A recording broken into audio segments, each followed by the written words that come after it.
Restorasi Sungai Sekanak Lambidaro hampir rampung. Pemerintah Kota Palembang akan menggelar Festival Sekanak Lambidaro sekaligus launching pada akhir Januari nanti.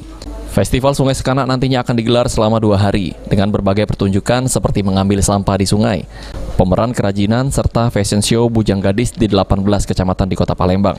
Menurut Wali Kota Palembang, restorasi Sungai Sekanak Lambidaro bukan hanya untuk mengendalikan genangan air, namun juga nantinya akan dijadikan destinasi wisata bagi masyarakat sekitar dan mampu menarik daya minat wisatawan datang ke Palembang.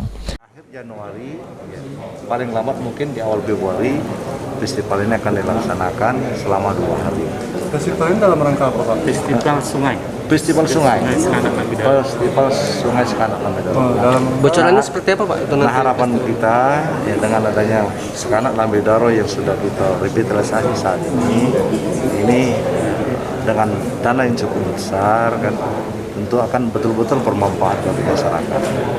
Jadi di situ nanti mungkin ada kegiatan ekonomi akan tumbuh, tapi yang paling penting bagi teman-teman komunitas kita yang selama ini berada di Pendistrian Sudirman, setiap Sabtu malam Minggu nanti akan ada tempat kembali ya di seputar.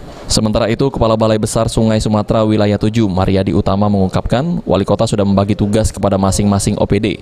Untuk menjalankan tugas masing-masing, diharapkan semua bisa berjalan lancar selama festival nantinya. Ya, ini kita masih dalam konsep ya.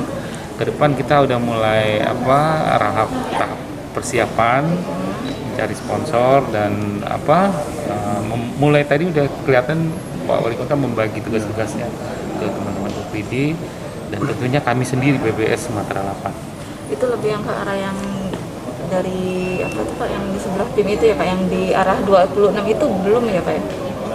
Itu termasuk juga nggak Pak? Tadi itu Pak Wali sampai Itu dari PIM sampai ke 26 miliar. Abidin Riwanto, PAL TV.